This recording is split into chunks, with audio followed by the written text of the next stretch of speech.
of our migration history series. It's basically a periodic series that is organized in collaboration with the History Institute, l'Institut d'Histoire of the University of Neuchâtel and the NCCR on the Move. And today we have a speaker who's Federico Tomasello. He's a senior research fellow in the Department of Philosophy and Cultural Heritage of Ca' Foscari, University of Venice, and he's also research associate at the Robert Schuman Center for Advanced Studies at the European University Institute in Florence. Incidentally, and I think it's important to stress, it is also a virtual fellow, because the initial plan in an ideal world, that is obviously not the world we live in, Federico was supposed to come for 1 month here to be part of our team, working on the project Immigration and the Demographic Welfare State in Historical Comparative Perspective, which is directed by Gianni D'Amato. But unfortunately, there are still restrictions at the border. Federico is in Italy, and therefore he has to join us at least virtually. Another couple of words about Federico. He has a PhD in History of Political Thought from the University of Bologna, and he has done research and he has published quite a bit on the intellectual genesis of the social question in the 19th century. And I would think, for instance, of his book in Italian, L'inizio del lavoro. He's also done some work, always in from an intellectual history perspective, on political violence and urban violence and urban riots. And more recently, he developed an interest in the concept of digital citizenship, which will be the topic of his presentation today. So Federico submitted a near final draft that is almost ready for submission.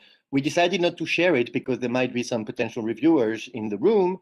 But if you are interested in what Tomasello has to say, and I'm sure you will, feel free to get in touch with him, and I'm sure we will concede to share his draft. And we also have 2 discussants, actually 2.5. There will also be myself. First,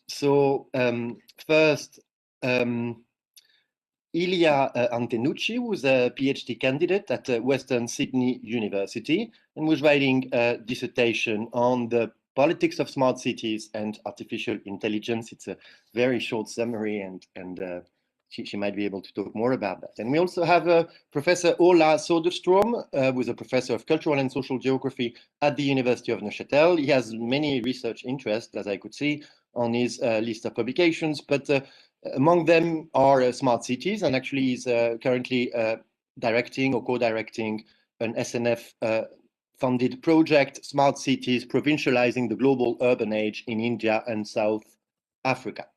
So we'll have the presentation for about 30 minutes. We'll leave 30 minutes to Federico to present his, I must say, extremely ambitious and interesting argument.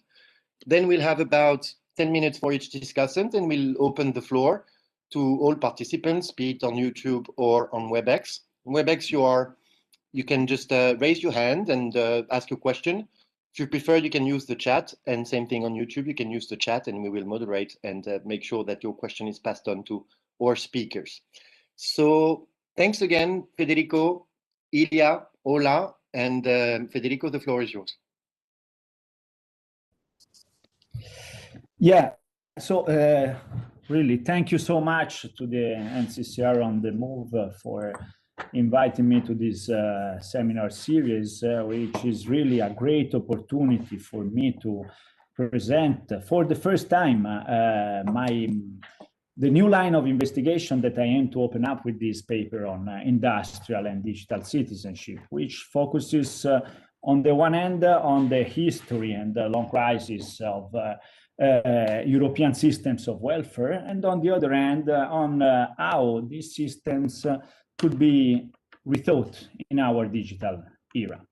And I'm also very grateful to Jean Thomas, to Ola, and to Ilia for accepting to discuss this research, which is still experimental and unusual in many regards, since it tries to use an historical approach to address a major issue of our present, such as the new inequalities raised by the digital revolution. So the subject of this presentation today is the mutual relationship between inequality and digital transformation, and to frame this this inequality, I aim to activate some elements of comparison between the current digital scenario and the dynamics of inequalities produced by previous technological changes in European history, namely by the technological movement of industrialization. This idea of comparing the industrial and the digital scenario has emerged from the fact that, as happened in the aftermath of the first industrial revolution, the current technological revolution appears nowadays to be a driving force of new inequalities resulting from the rise of technological unemployment, concentration of revenues, and growing asymmetries in wealth and income distribution. Thus, it has become a sort of commonplace to talk and to think of and to talk of the contemporary tech giants like Google, Facebook, or Amazon as the contemporary version of 19th century industrial trusts. And it has become a sort of commonplace also to describe digital data as the oil of the 21st century, due to the disruptive technologies of extraction and monetization of digital data developed by giant tech companies. Leading scholars in these fields, in digital studies, have stressed how this model of platform or surveillance capitalism commodifies all aspects of life, annihilates privacy, threatens democracy, human autonomy, and freedom. But very much less attention has been paid to possible redistribution measures able to deal with the new social imbalances produced by data-driven economies. And my research focused exactly on this topic and on the way in which social rights and redistribution policies could be rethought in the digital sphere, in the digital age. To put it very simply, the ultimate goal of my research is to assess how a tiny part of the wealth generated by digital data could be redistributed to digital users as a result of the establishment of new social rights belonging to the digital sphere. That is what I will describe at the end of this presentation as a sort of set of digital social rights or digi-social rights resulting from the incorporation of principles of social citizenship within emerging digital rights, from an intersection between social rights and digital rights. So to articulate such a perspective, I will try to connect digital transformation with the institution of citizenship, which I understand to be the main career of rights in European societies over the last 2 centuries. And my presentation today will focus on this relationship between citizenship and technology, starting from a historical overview on how previous technological changes have affected the citizenship rights, namely on how the technological movement of industrialization has fostered the rise and development of social rights. And to describe this connection between industrial technologies and social rights, I will use the notion of industrial citizenship. And I will use this notion to present a main argument. This argument is that European models of social citizenship have been designed to counteract the inequalities produced by the industrial regime. And that this is why they do not easily adapt to the changing scenario, technological scenario of our age, and to the new social cleavages and dynamics of inequality raised by digital transformation.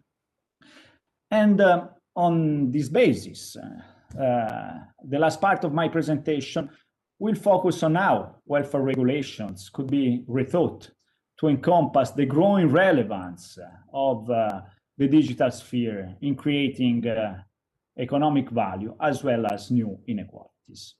So to develop all this argument, my presentation is divided in 3 parts and will address 3 different contexts. The aftermath of the first industrial revolution, the post-World War II scenario of mature industrial societies, and third, the present scenario of digital capitalism and data-driven economy. So let's start with the first part. The first part of my paper retraces the genesis of social rights, the 19th century genesis of social rights in their connection with the industrialization processes. It focuses on the social effects of the first industrial revolution in order to advance a framework for the analysis of the mutual relationship between citizenship and technology. This framework juxtaposes citizenship as a system of equality and technological changes as driving forces of inequality.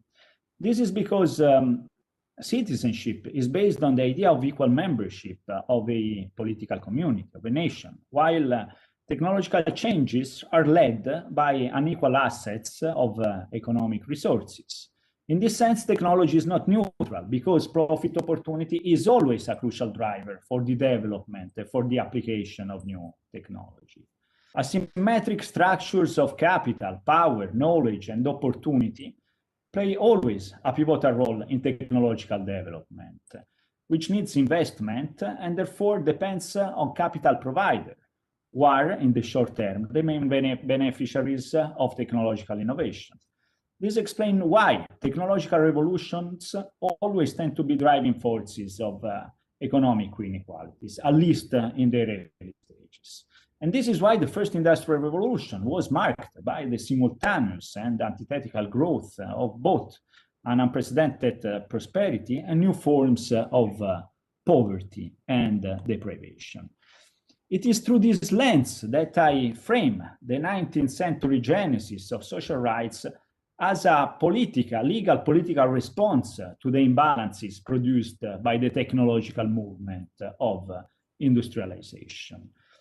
And more specifically, I retrace the rise of attention between the Industrial Revolution and the movement of the modern institution of citizenship, which since the French Revolution has developed into a powerful driving force of equality among the members of a nation, since the institution of citizenship has enforced the principles of civil and political equality affirmed by modern political revolutions. These principles made it possible to overcome all the old structure of status of the ancien regime at the same time as the Industrial Revolution was creating new form of human inequality in the social sphere. Industrialization fostered indeed overall the massive migration towards manufacturing cities of a growing number of working poor who experienced a new condition of social exclusion and deprivation. And the growth of this new industrial class of propertyless citizens embodied a stunning contradiction with the egalitarian principles of citizenship affirmed by modern political revolution. So that the inclusion of the subjects of these industrial migrant workers into an actual condition of equal citizenship became the main challenge of 19th century European society. And it is through this perspective that we can understand the 19th century rise or invention of social rights as a sort of legal machine designed to offset the social imbalances produced by the capitalistic use of industrial technologies. It is on this basis that my paper is trying to frame the 19th century genesis of welfare state as a legal technology aimed at mitigating the effect of industrial disruption by redistributing a part of the wealth created by industry in the form of social services. So the first part of my paper try to stress this link between industrialization and the genesis of social rights. And to describe this link, I then make use of the notion of industrial citizenship. And so we come to the second part of my presentation, which focuses on a different scenario, which is the the scenario of post-World War II European societies, of mature industrial societies marked by the full establishment of the welfare states. This scenario corresponds to the furthest age of mass-scale production resulting from the Second Industrial Revolution, which fostered the rise of a mass consumption society supported by wage increases, social insurances, and the public demand management known as Keynesianism.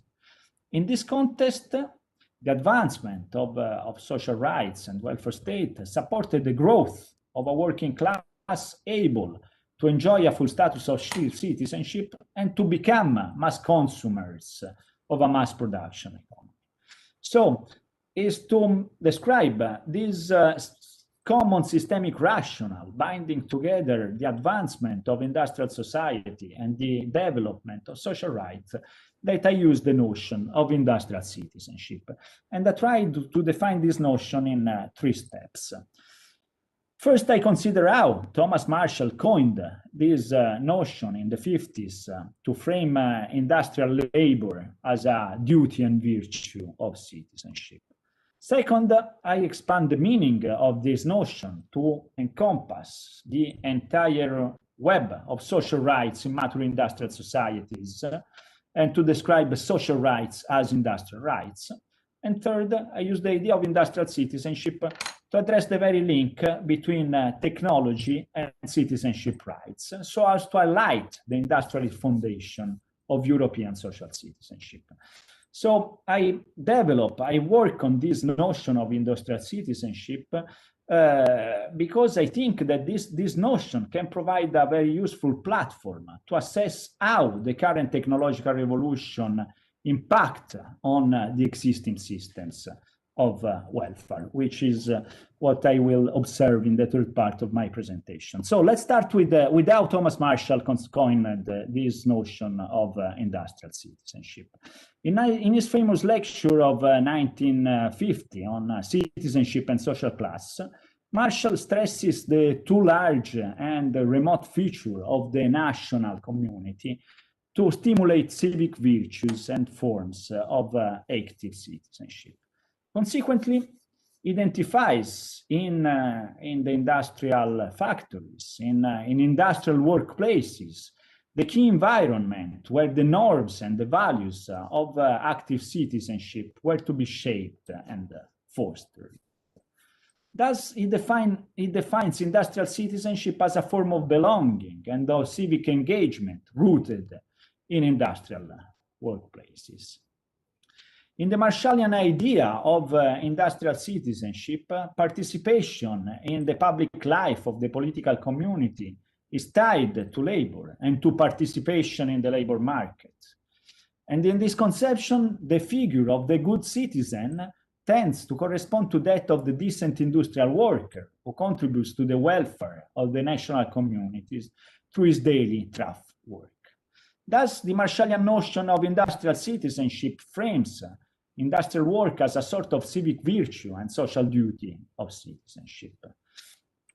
And I use this conception of industrial citizenship also to describe a sort of industrial social contract that has exchanged social security for the subjection to the discipline of industrial wage labor.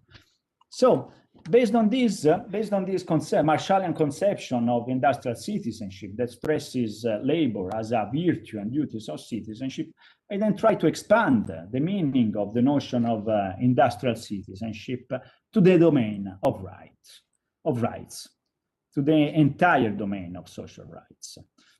So, following the Marshallian conceptualization of labor as a virtue and duty of citizenship, I frame the right to work as the pillar of all social rights in mature industrial societies.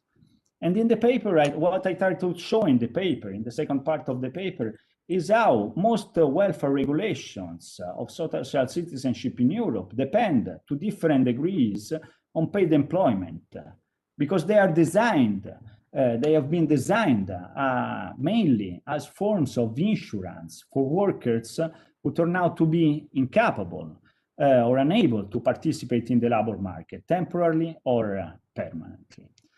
And based on this, I describe the edifice of European social citizenship as built around a specific subject of right, as built around the dyadic figure of the citizen worker that has been central in mature industrial societies. And they stress how in these mature industrial societies, labor and citizenship have become intertwined institutional areas, and how their nexus, the nexus between labor and citizenship, has shaped the entire system of social rights and welfare regulation. On this basis, I further reframe the idea of industrial citizenship to describe the very link between industrial technologies and social rights. To this end, I describe the way in which the technological movement of industrialization, the industrial technologies have shaped essential notion, strategies, and institution of European welfare state in the 20th centuries. Industrial technologies has indeed, in my view, forged the conception of labor that has inspired the European systems of welfare. That is a specific historical figure of labor, male adult paid employment. And this is an industrial conception of labor that also entails a division based on a gender hierarchy between paid productive labor and unpaid reproductive labor. And such as implicit but powerful division has also played a crucial role in defining the profile of the citizen worker as the quintessential subject of right, and in designing welfare state regulation accordingly. And also, industrial technologies of mass productions have defined the horizon of full employment, which I consider to be a constitutive aspect of the idea of industrial citizenship, to be promoted by the state in order to fulfill the right and duty to work for all citizens as the pillar of a substantive democratic citizenship. Based on all this observation, I therefore frame the notion of industrial citizenship as a system of social rights and duties based on an industrial representation of societies, which identifies labor with paid employment, and based on an implicit industrial anthropology that identifies the profile of the citizen with that of the worker and assumes the citizen worker as the quintessential subject of right. So my argument is that contemporary systems of welfare in Europe are still largely shaped by these principles of industrial citizenship that have been designed to counteract the inequalities produced by industrial technology. And so we come to the third and last part of my presentation, in which I use the notion of industrial citizenship to assess the impact of the digital revolution on the existing systems of welfare and social rights. The leading idea is that the transition towards a post-industrial and digital age is crumbling the nexus between labor and citizenship that has defined the model of industrial citizenship. We know indeed that the paradigm of the digital revolution is nowadays characterized by labor-saving technologies, which are increasing the number of jobs performed by thinking machines and artificial intelligence. And we see that while work used to be a central factor of value creation in industrial capitalism, the value chains of digital economy seems to become partly independent of labor. Giant tech companies seem to be the equivalent of big factories in the aftermath of the Industrial Revolution, but their business model requires a far lower amount of paid employment. Social media and digital platform platforms epitomize these trends towards a disassociation between paid employment and value creation. Thus, digital platforms produce a wealth that increasingly result to be unequally distributed, also due to the declining role of gainful employment in digital economy. So, if European systems of social citizenship do not easily adapt to this changing technological scenario, this is also because they have been designed in industrial societies marked by vocation to full employment. This is also because they have assumed paid employment and participation in the labor market as the main pillar and career of welfare regulations. Or in other words, we might argue that these systems are still largely modeled on a work standard that has ceased to be typical. Lifelong full-time paid employment indeed can no longer be considered the norm in our post-industrial present, marked by technological unemployment and by a continuous race towards labor-saving technologies.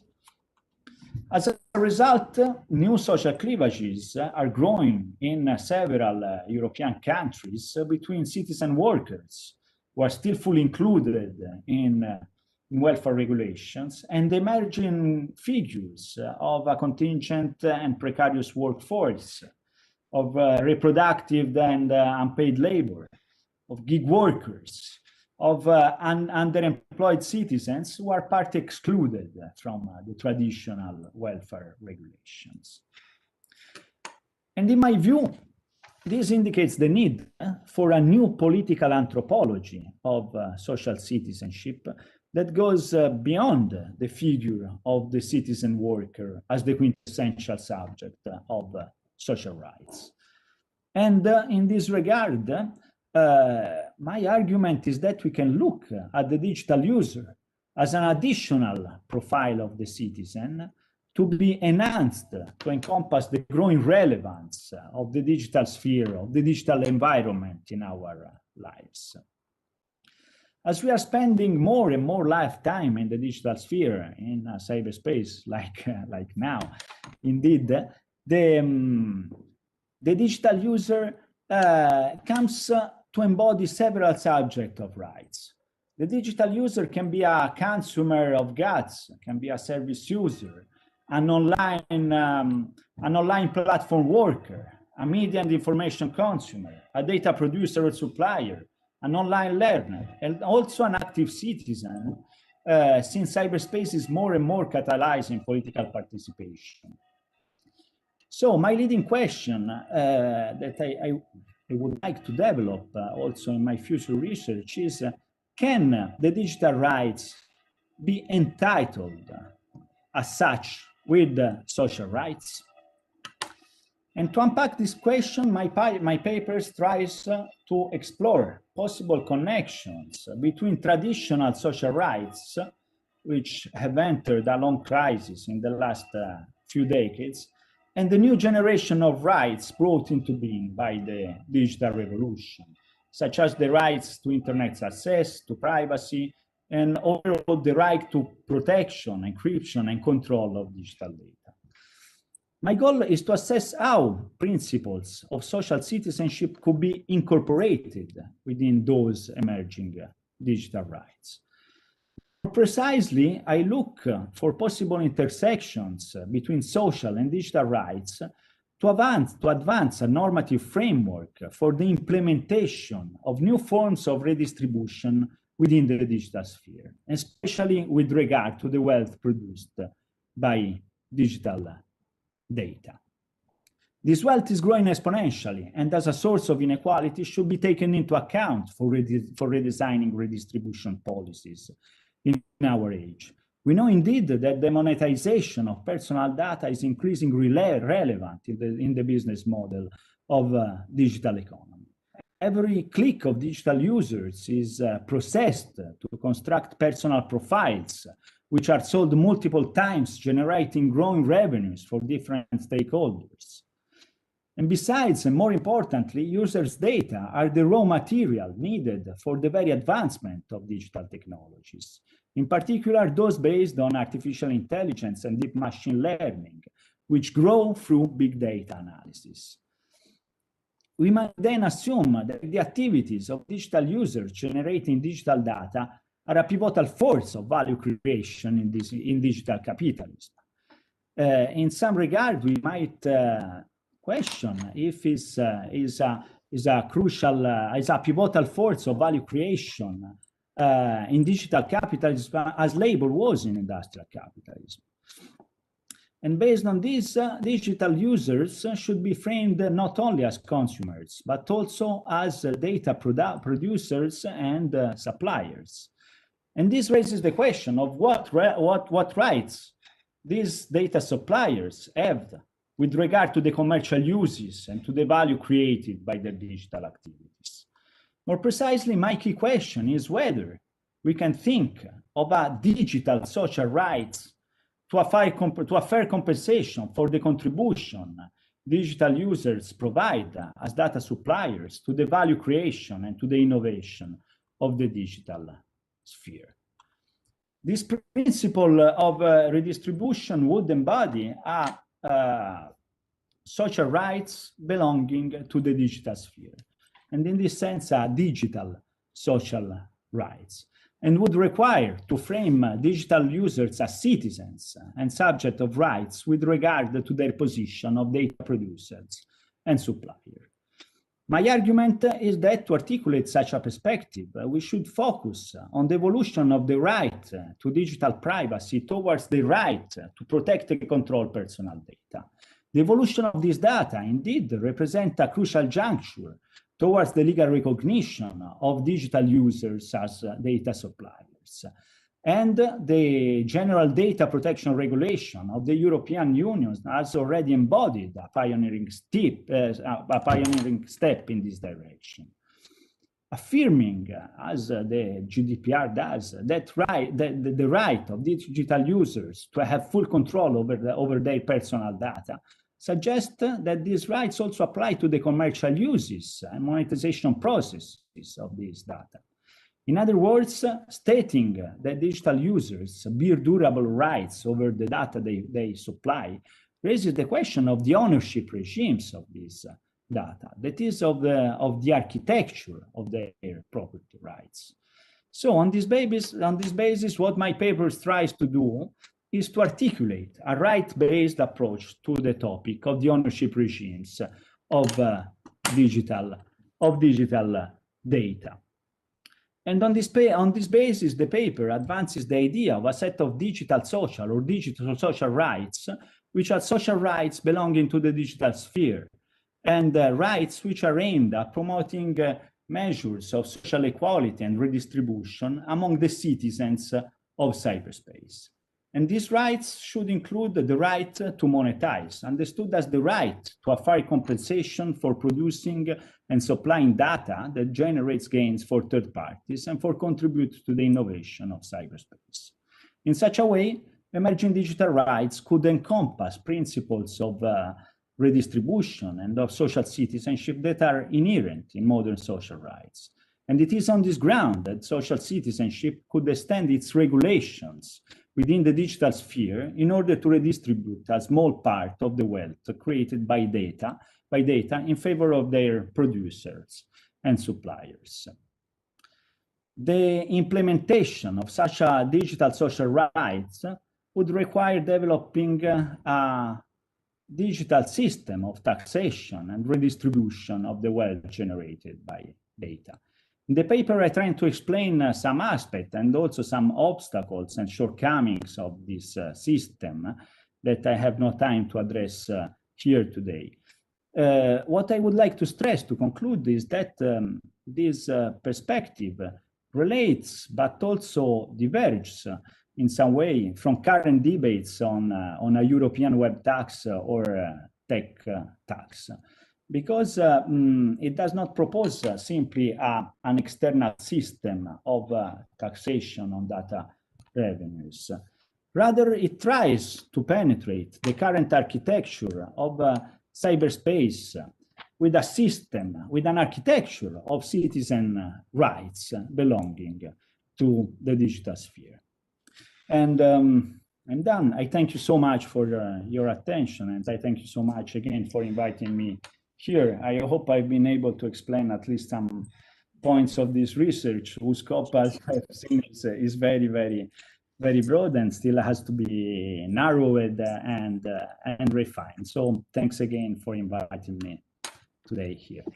Thank you very much, Federico. Right on time, and very stimulating. I'm sure everyone has something to say about it and many questions to ask. First, perhaps I saw that Christina Schulz, who was the initiator of those series, actually joined us during the talk. So thanks, Christina, for joining. So before we open the floor to the audience, we have our discussants, and we'll start with you, Ilya, if you don't mind, and then Ola.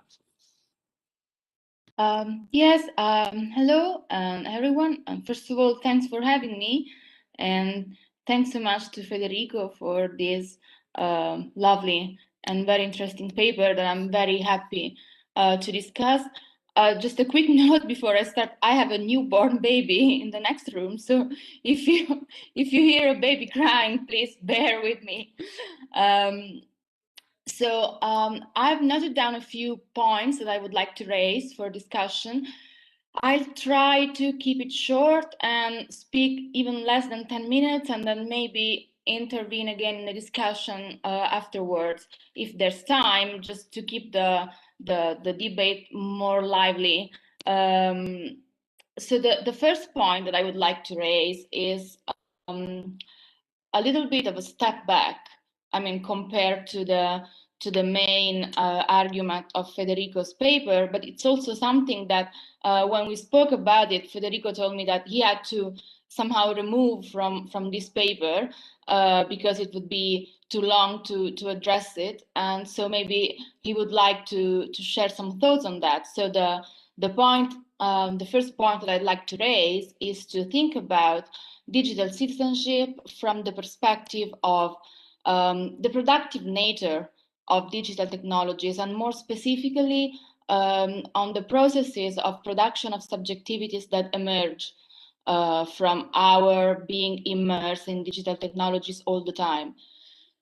So as Federico makes clear in the paper, industrial citizenship as a framework used to be predicated upon a supposedly universal subject, so the white male European worker. And this very specific subject was not just assumed as a stereotype, but he was also continuously produced and reproduced through the very set of norms and practices that constituted the framework of industrial citizenship in Europe over the past 2 centuries. So, as we know well, this supposedly universal subject had numerous others. So, for example, women, the underclass or lumpenproletariat, slaves, colonial populations, and so on. And these numerous others were at once crucial for the existence and the very reproduction of the rights of industrial citizenship and the system of industrial citizenship. But they were also marginalized or excluded from the main framework and system of rights.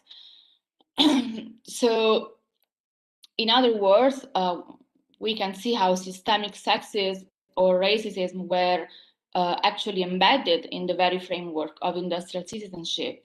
And as we are trying now to sketch out how digital rights or citizenship in the digital age might look like on egalitarian basis, of course, we are facing a different scenario and a different set of challenges. So we can see that there is not a central or universal subject of the digital ecosystem, if we want, but rather digital economies or platform capitalism thrive precisely on the proliferation of differences and on the monetization of diversity. So, for example, targeted marketing and profiling are strategies that are at the very core of the business models of companies like Netflix or Amazon, and they are based on the ethnical and gender profiling of digital users. And also a number of studies that come especially from the United States in recent years have shown how the databases and the software in use across government agencies, for example, for predictive policing, but also for other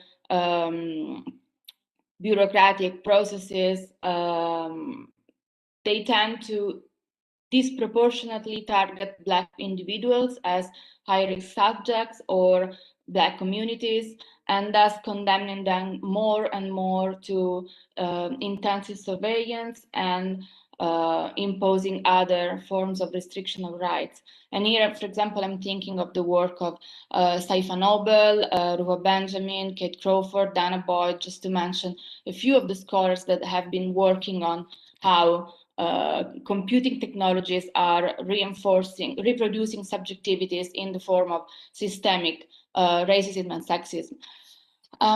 So what we can see is that these forms of gender and racial discrimination are actually ingrained or literally encoded in the production of data and in the operations of algorithms. So when we try to think about digital citizenship on egalitarian basis, which means not only redistributing wealth, but also undoing these new forms of digital systemic sexism and racism, I think it is important to take into account not only the legal framework in which algorithms and data operate, but also their inner logic, that is how these algorithms are designed, from which context they emerge, and how they operate specifically.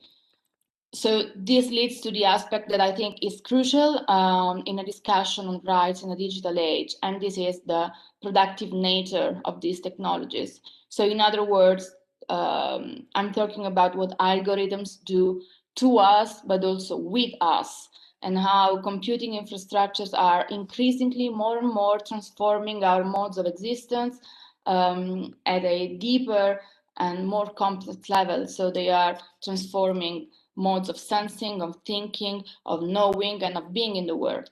And I think this point is very important, especially if we consider that industrial citizenship used to be based on a clear dichotomy and a clear separation between what was human and what was technology. To put it roughly, in Martian terms, machines were dead labor versus humans were living labor.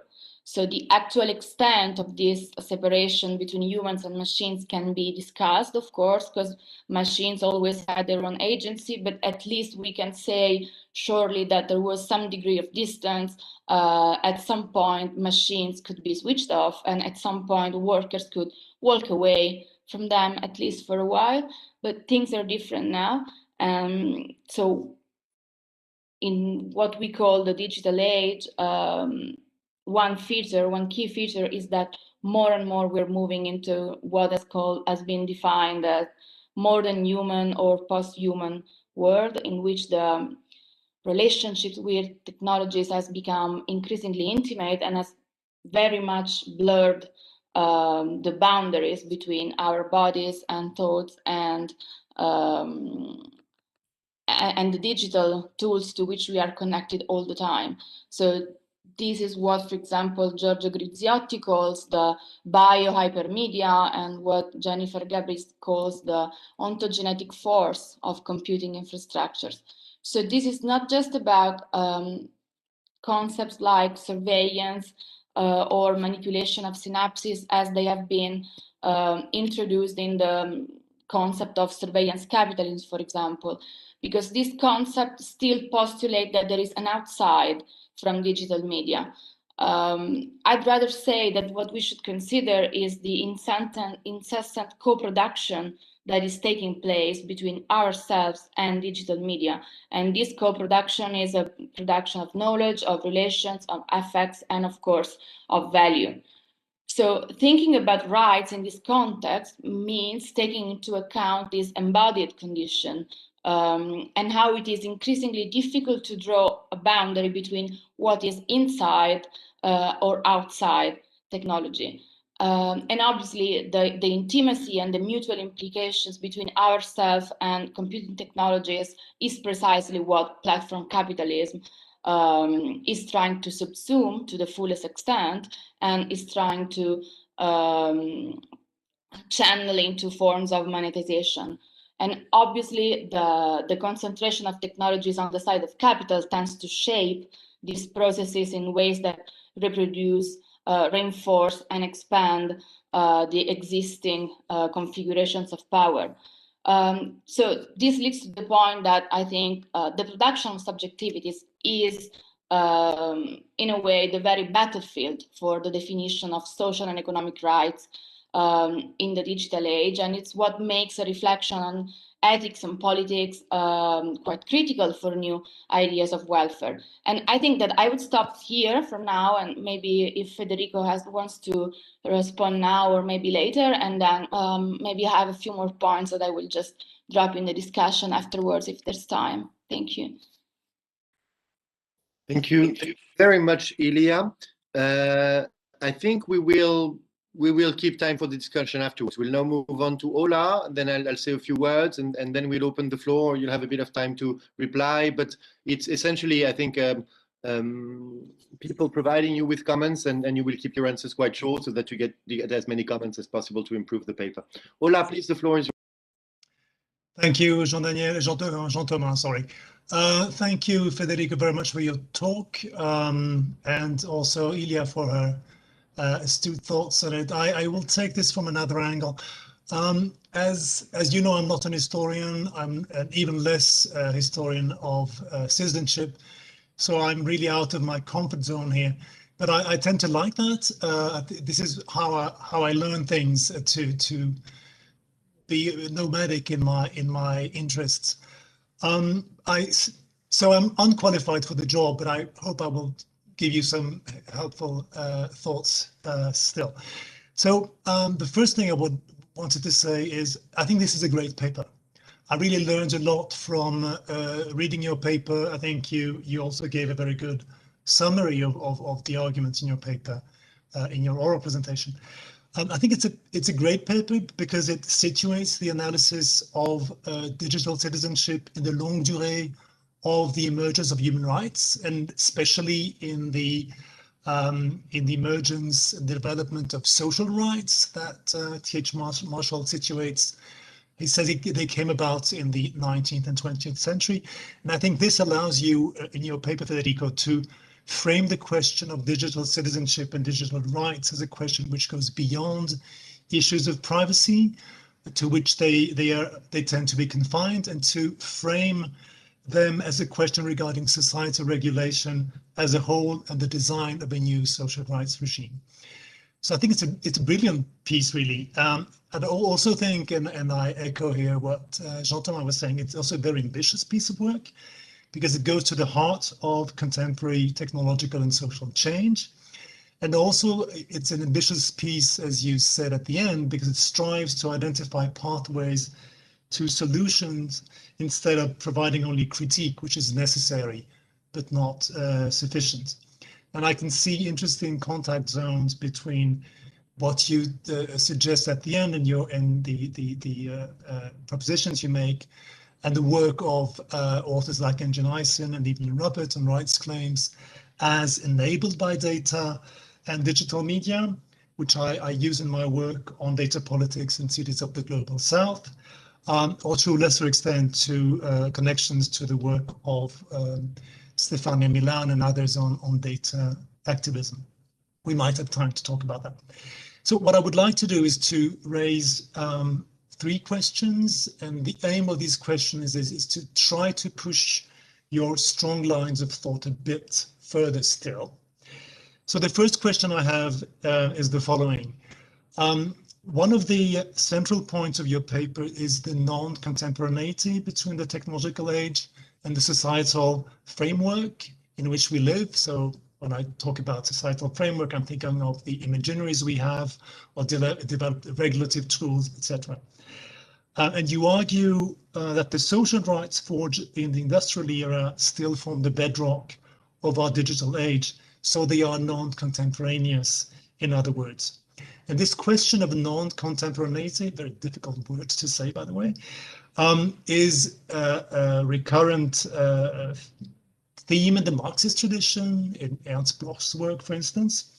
And it has been used, by the way, in Switzerland in discussions on the kind of gaps between Swiss culture and economy in the 19th and 20th century by someone like Hans Ulrich Jost in the 1980s already. So what I was wondering here is, if non-contemporaneity is a recurrent figure of modernity, how is non-contemporaneity generally resolved, if at all?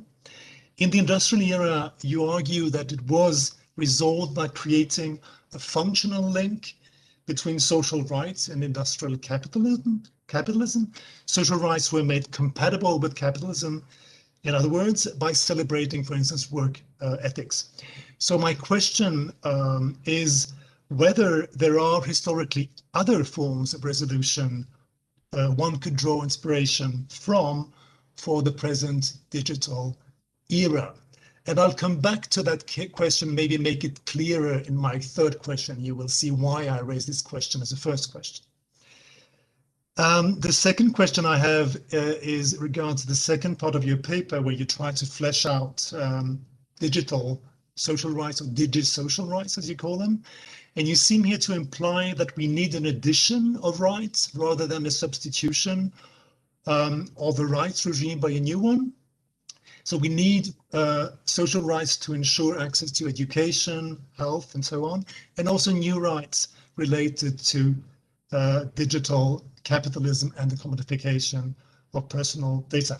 But at the same time, you contrast in your paper a lot the Industrial Revolution and the digital revolution as two very different eras demanding different architectures of social rights altogether. So I would like you to elaborate a bit on your position here. I was wondering if, in your view, industrial production was more or less over as such, because simply workers are replaced by robotics and artificial intelligence, or are we, which would be, of course, rather my position, living in complex societies with layered forms of capitalism requiring also thereby layered regulation regimes. So I found you a bit ambiguous on this point, if you get my point. The third question and last question is on your proposed solution on digital rights, the redistribution of wealth generated by the harnessing of personal data. I really think you make an astute and well-grounded proposition, but to me, the problem with your solution is that it leaves unquestioned the principle of the commodification and, to follow Shoshana Zuboff, of the manipulation of our daily lives. And following your solution, which is to share the benefits from personal data extraction, we, as digital users, have, as I understand you, an objective interest in being mined and surveilled to produce a part of that hopefully very large wealth that we then could share. So much as the citizen worker of the industrial society you very well describe, the digital user has an interest and has a moral obligation in being a tireless data provider, much as the citizen worker had a moral obligation in being a tireless factory worker. So you briefly do acknowledge the problem I raise at the end of your paper by saying that a trade-off between privacy and welfare is needed. But I was wondering if that wasn't a bit short. You also suggest that we should share a tiny bit, and you repeated a tiny bit, of this profit generated by personal data, which seems to imply that it's perfectly okay to leave the lion's shares of this profit to platform companies. So my question then is, shouldn't we strictly regulate surveillance and cognitive capitalism first, and only then debate about what is acceptable in terms of personal data extraction becoming a shared asset. In other words, you seem to favor a solution which is functional to, rather than critical of surveillance capitalism, much as the industrial social contract did. So this gets us, as you understand, back to my first question, of course, on how to resolve this gap or non-contemporaneity between the technological age and social rights. And my question is, shouldn't we think of more progressive ways of resolving this gap, and think about rights in terms of rights to a good life, for instance? So these are my three questions on your paper, Federico, which I really urge everyone in the audience, on live, everywhere to read. It's really a great piece.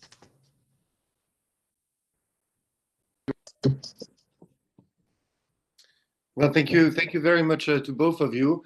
So I signed up to provide you with comments as well. I already sent you my comments made in the draft. Actually, it's always better to have questions, but I don't really have questions. I'll make very bold statements, and to be provocative, I guess. And but I understand that it's probably better to proceed like the previous discussants did with questions. So perhaps a little disclosure, I'm a layman, you know, I probably use WhatsApp about 6 to 9 hours a day because I'm addicted pretty much like everyone, but I don't have much of an expertise on the tech dimension. I do have some ideas on citizenship, and I really think it's a great paper. It's a great paper addressing very big questions, and indeed not merely criticizing the status quo, but trying to find a way out of it. So this is very exciting.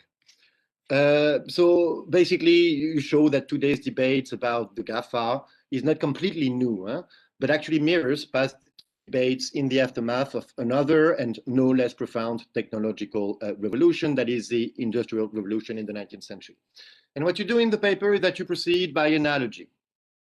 And you show that some of the ideas, mainly ideas, but perhaps even institutions, that were found to address the consequences of the Industrial Revolution can provide fertile grounds for finding appropriate answers to the negative externalities of the ongoing digital revolution.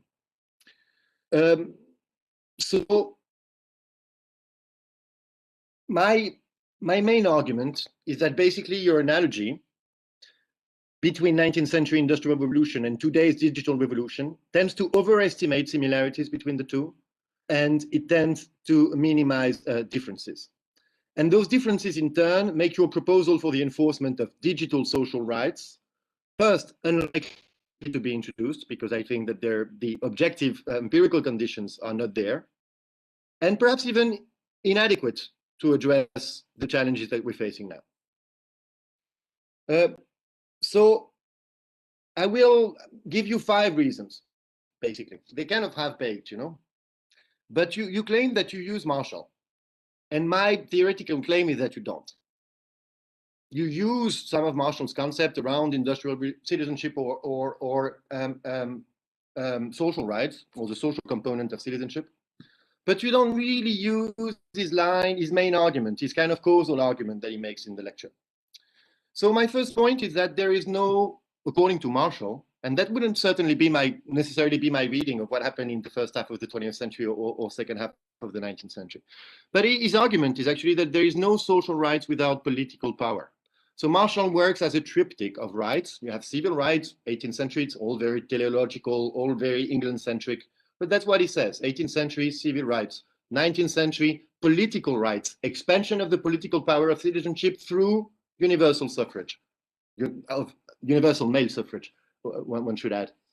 And then, only then comes social rights. But it's not a mere historical contingency. It's not a coincidence. Remember, it's a teleological history. And basically, political power, the expansion of the suffrage, the expansion of the political power of citizenship was a necessary condition for the emergence of social rights. Because workers could fight for their rights. They could fight, and indeed, it was embodied in the rise of communist or socialist parties in the party systems. They could also fight in the plant through strikes, etc. So the problem with today's digital revolution is that there is no such thing as political participation of those whose rights are negatively affected by the revolution or by technological change. I think there is one, up to a certain extent, which is boycott, which is the fact that as consumers, we may, for instance, decide to boycott or launch a, I don't know, a Twitter campaign against one of those institutions. But the problem is, why doesn't it work? Because it's an industry that tends to be monopolistic. So you might think that in an industry that is oligopolistic or that has quite a bit of competition, users would go to another outlet. But it's not what's going on. And actually, I think the way of making sure that there is more political participation is either giving a voice to data users, producers in the decision-making process, which is very unlikely, or by breaking monopolies. And breaking monopolies is exactly what the EU and also the US is attempting to do. And I don't know whether they have much success with this, but it is to be the appropriate for ensuring that there is more political power, bargaining power in a Marshallian spirit. My second point would be that, again, in Marshall's understanding, social rights were not just, underlined by ideas and conceptions of equality. They were not a gift, basically. They were also in the industrialist or the capitalist interest. It is because they took it as an opportunity to get a more disciplined workforce. So that was related to the fact that there was an exacerbated class conflict and they had to solve it somehow or to mitigate it. It was related to the fact that workers who were well-trained, workers who had access to public health, workers who had access to education were overall more productive. Therefore, there was a clear incentive for industrialists to concede social rights. I don't see it happening with the GAFA. I don't really see what they would get out of the fact that they would give part of their immense wealth generated by the exploitation of data to data users. So perhaps there is such a thing, but I don't really see it. The third aspect, of course, and you mentioned in the paper, is the fact that there is no social rights without a bounded community. And again, Marshall insists upon the fact that this all happened against the background of nation building in England, but also in other European countries. If you take Rokan, the idea that the nation was bounding basically the stakeholders, and it could channel the voice inwards. And then the state acted as a broker. Industrialists could not opt out of the national community at that time, or at least so the argument goes. This is, of course, inherently in the transnational sphere. And there again, the main problem is to make sure that those people conform with the laws in the transnational space that for now were designed, and I link it to the lack of contemporaneity that was raised by Ola, that were thought through in a national context. So there again, you see that the efforts of the European Union to ensure that there is proper taxation of those companies seems to me probably to be the way to proceed. Then the third aspect, and that might be a little more provocative, but you go on, and I think there you're very much right to see how Marshall actually emphasizes virtues. And Republican conception of citizenship, work is equated or associated with virtues. And that's perfectly right. And indeed, you show in another book, which I find fascinating, how after 1945, the right and the duty to work and this idea of the conception of the good life, where indeed working is an essential part of it, became constitutionally enshrined in a number of post-1945 European constitutions.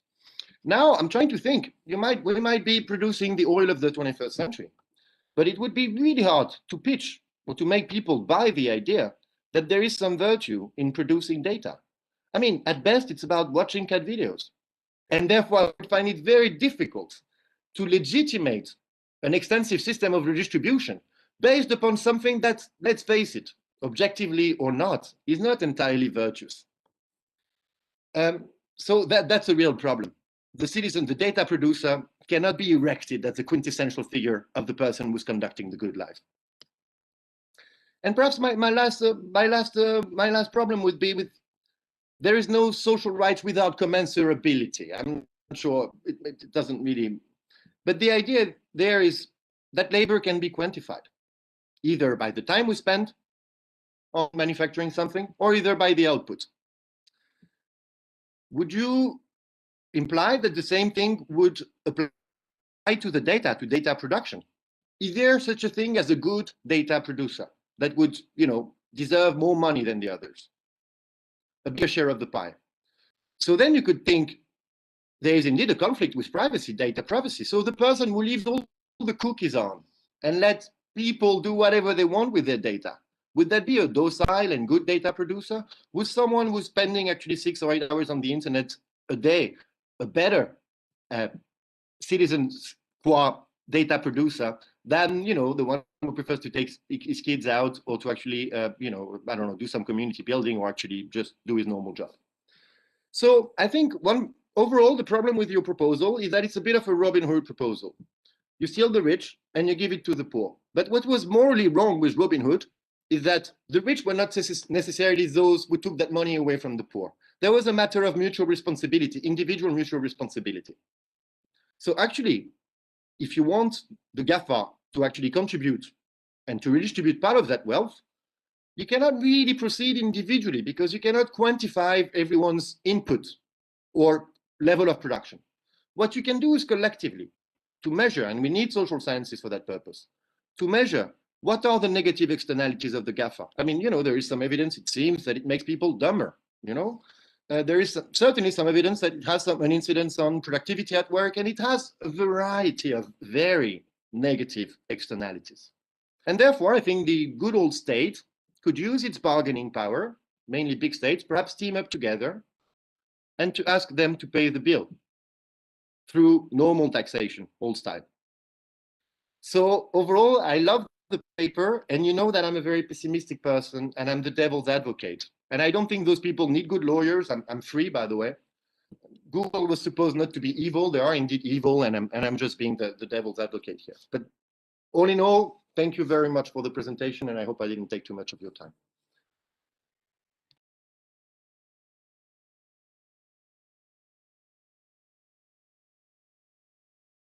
So now we have voices. I'm sure a lot of people want to. So remember that you can raise your hands. Would you like perhaps to pick up a couple of, how should we proceed? What do you think? Should we, any preferences? Would you like really, you're burning to answer some of the stuff that were said, or do we open up and we privilege the audience that has been kept silent for now? Audience. Good. Ilya, feel free to intervene because you had further comments. Perhaps it's the moment if you want to raise them. So we have Gianni has a question here. Basically another question, but I really also appreciated your paper, also because it has historical depth, but it has also the courage to go on in the political thought and presenting basically also maybe a solution for inequalities of our days. But I was also irritated a little bit on the line of what John Thomas said before, and was also surprised reading your previous work. There is it's a sort of social democratic narrative you are choosing here.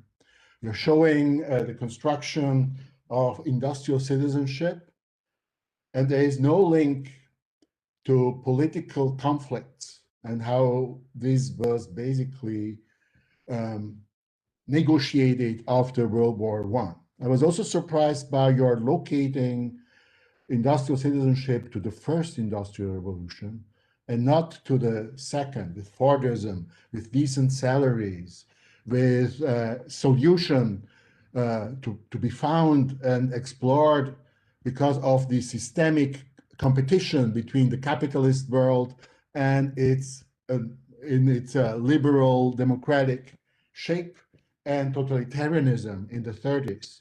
It was not by surprise that the United States, the UK, Sweden, and Switzerland were those who were basically inventing a new social contract, a new social welfare system with social rights. So the political conflict is completely absent in all your parts. And I think this is something which I would have liked to be explained somehow. But it's also, in this sense, missing is the segmentation of rights. Also during the second and third industrial revolution, the fact that women, but also minorities, particularly migrants, were at the periphery, and that this industrial citizenship was basically addressing mainly the core of societies, white male. I mean, this is also somehow omitted in this issue because it's also addressing the idea of deservingness. Who deserves the best of protection?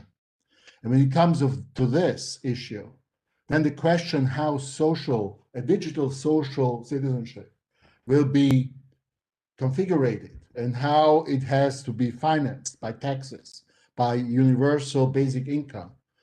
These issues will also address the deservingness of those who are included and should benefit of such rights, and those who are basically not deserving them because they have not the credentials to enter the room, the club. So the irritation mainly, why is the political missing in your text?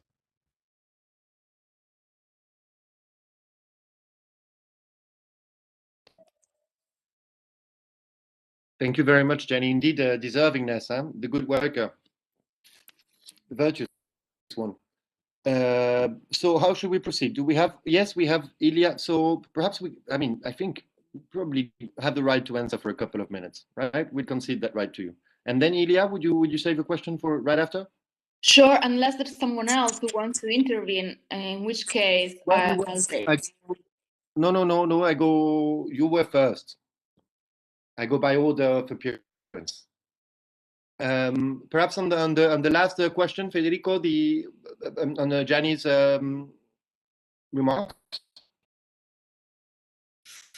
Yeah, it's absolutely crucial. I agree with the point. I agree. First, I think I didn't explain well, but I used the notion of industrial citizenship to describe the post-World War II scenario. Yeah, which resulted basically from also from the national solidarity and the sense of social equalities produced by World War II, in which and the Beveridge Plan came from this from this experience. So yeah, sure that industrial citizenship described the post-World War II scenario, not the previous scenario of 19th century liberal societies. As for the political point, it's absolutely crucial, and I actually started from this point, in the sense that originally I draw, because I'm first of all an historian of workers' movement, so it's pretty clear in my view the role of political conflicts in producing social rights. So what I started I started by describing the way in which, for example, I frame the right to work as the pillar of all social rights. So what I tried to describe is the fact that this right emerged for the first time in the 1848 with the revolution of the 1848 when the workers in Paris started to claim the right to work for all citizens in the 48 revolutions. And so for the first time they raised this idea. And this was the beginning of the worker movement in France, and yeah, they claimed this right, the right to work, and they said, okay, all citizens must become workers, must have the right to work. What I found problematic when using basically the social struggles to describe the genesis of social rights is the fact that in these struggles, these workers started to represent themselves as citizens. And this was really what changed a little bit the situation. And this is why the worker movements experience a real process of citizenship inclusion. This makes real problem with the current digital scenario, because every struggle that has been pursued within the digital sphere doesn't recognize citizenship and citizenship rights as a field of struggle. So this is also to answer to Jean Thomas. So this is why I removed this part, and I took a part for another paper which will address the mutual connection between the social space and the cyberspace.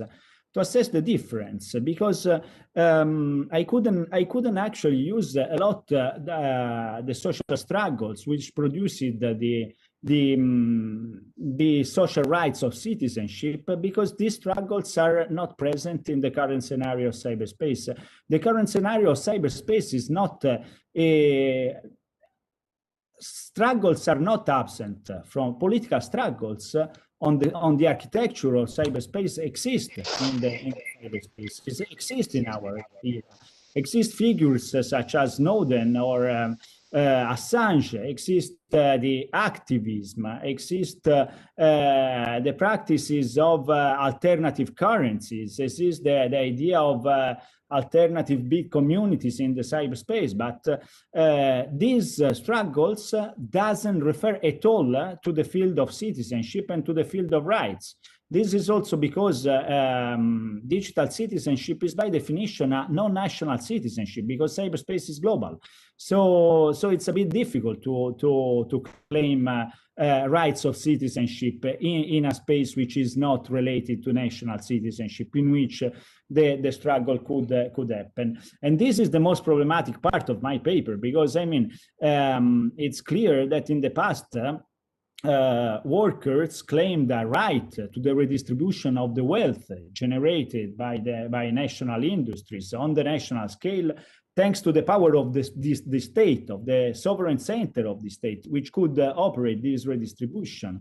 But this is much more difficult in a global space such as the cyberspace, and this is the reason why thinking of systems of redistribution of the wealth generated by giant tech companies is so difficult, because they act on a global dimension, while the social rights are based on a national dimension. So, taking into account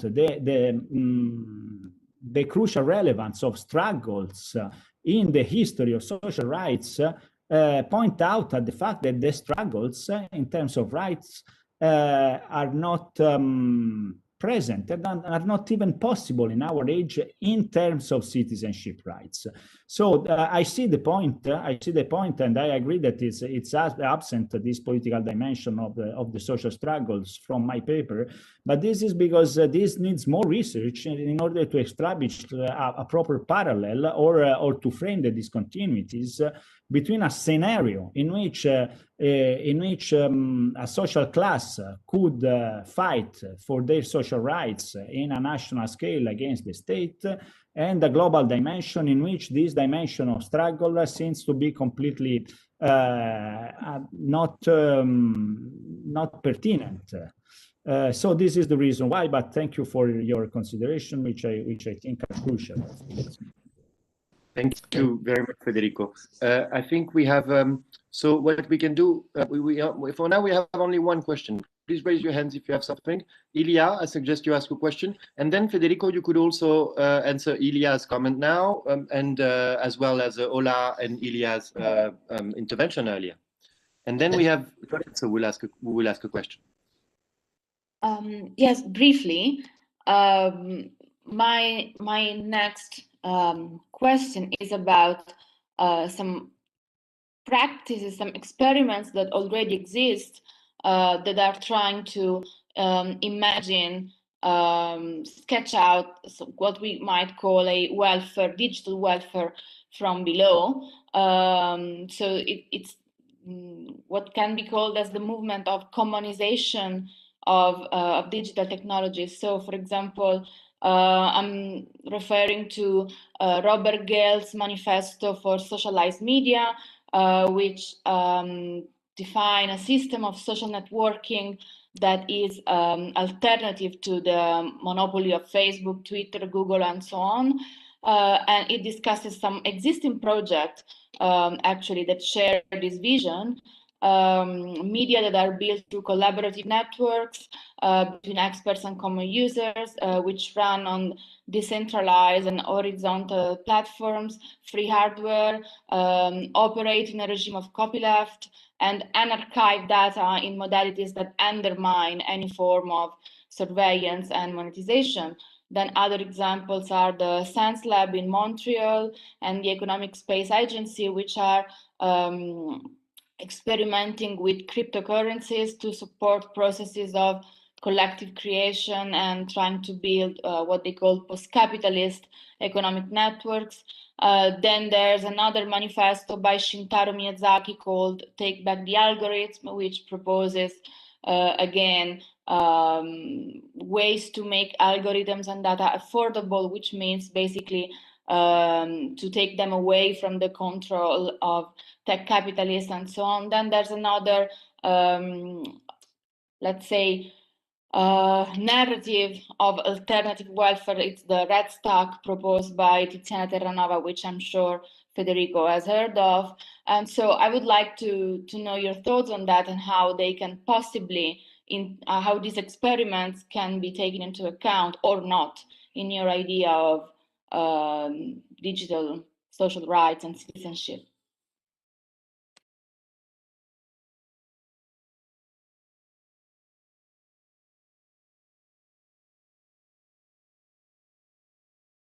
Federico, that's I think you should answer this. It's very important. It seems that there is an alternative script, which is basically going communist, which is claiming the control over the means of production, the commons. Yeah. And indeed, I'm afraid, friends, that you've turned into a social democrat. If I would have told you this 10 years ago, you would have been appalled. But perhaps you just, propose a social democratic recipe, whereas there are indeed apparently some very active people going full-blown communist. So could you address that and perhaps a bit of Ola's comments? And then we will give the final word to Lorenzo and your final answer. Yeah, I go before then, Lorenzo. I go now or Lorenzo? Go ahead, because I think it would be good also to reply to Ola's comment for precise questions. Yeah, okay. I start with Ilya question. So, yeah, as I was said before, there are burgeoning alternatives in cyberspace to the prevalent regimes of data governance. To keep the parallel with the 19th century's worker movements, these look like digital utopias, like forms of the creation of an alternative way of living the cyberspace, alternatives waves of experiencing the new technological scenario of our digital era. We know that before the birth of the modern worker movement, we have socialist utopism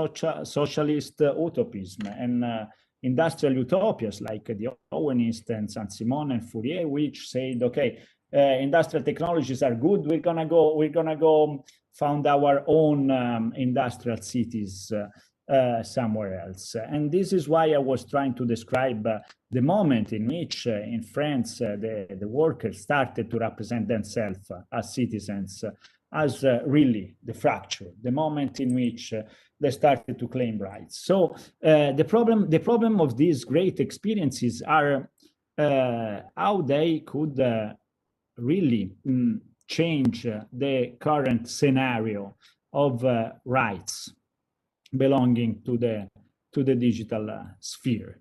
And yeah, I mean, great experiences, but still not articulated in the political language of rights in my view. So so this is the point. In this view, I mean, I'm an accelerationist. So I think that the evolution of the progress will lead eventually to the appropriation of the means of production by fostering the progress of technologies. In this sense, I think that the progress of technology is always ambivalent and taking itself emancipation and subordination. It depends obviously on the struggle that are articulated around this technology. And as you said, yes, my proposal of a digital social rights to redistribute the value created by digital data is a very moderate liberal democratic proposal. Is not to change the system. I mean, and at the end of the paper, what? To say the least. Yeah. Yeah, it's a very moderate and timid proposal, starting from the fact that there are no struggles on this field. And so it's a moderate proposal which is raised by the absence of political and social and digital struggles. But it's not moderate, Federico. It's an incentive to be even more engaged in the supply of our personal data. So it's a very political statement you're making, and it's not moderate, and it's not social democratic at all, in my view. And that's really the Achilles heel of your proposal, I guess. Yeah. What am I saying at the end of the paper? What am I saying is that an automated system of digital taxation of data revenues could reasonably lead to more paying services and less addictive services. This is the point. The point is that at the present moment, social media are exchanging a free service for the data ownership. So an automatic digital taxation on these things should lead to less free services and less addictive services, because the addiction of these services is really the price we are paying for this. So this is what I reasonably expect from an automated system of digital taxation. And I also say that we're gonna exchange our privacy for this new social digital contract in which we're exchanging our privacy for a sort of basic income, universal basic income. And I also say that if this perspective is utopian or dystopian is something that we have to decide. But at the same time, I really think that the huge amount of wealth produced by digital data, it's a great question of our time, and that it's important to activate a conversation on how to redistribute this huge amount of wealth. I'm not a fan of technology either, and I'm afraid of the addictive effects of digital technologies too. But at the same time, I also think that it's crucial when we think of the crisis of the European welfare state to think that this wealth must be taxed, must be redistributed. Thank you, Federico. I have to stop you there because it's exactly 7, and we have you're almost in Switzerland here. It's exactly, we said 7 o'clock, and usually it comes with a nice little treat, which is we take everyone to the restaurant. We cannot do it today. So, I feel obliged that we stop roughly at 7. And I want to give the last word to Lorenzo, who's been craving to ask his question. So the final words to Lorenzo. I was actually about to say that I will waive my right to ask a question because Federico already answered the question in the discussion we just had. But just and then I want to have the last word, so I will leave it to some of you. But I just wanted to highlight how, Federico, you managed to keep many people from very different backgrounds together for 1 hour and a half in a very entertaining debate: geography, history, political science, sociology, you name it. So I think you are into something that is truly remarkable. But again, I don't want to have the last word, so I'm happy if Ilya or Jean-Thomas or Ola want to step in again and close the WebEx and YouTube session. Thanks. But I think your last word is much better because it's a nice word, whereas you cannot refrain myself from being mean and treating him as a social democrat, which, by the way, I am as well, so it's no insult.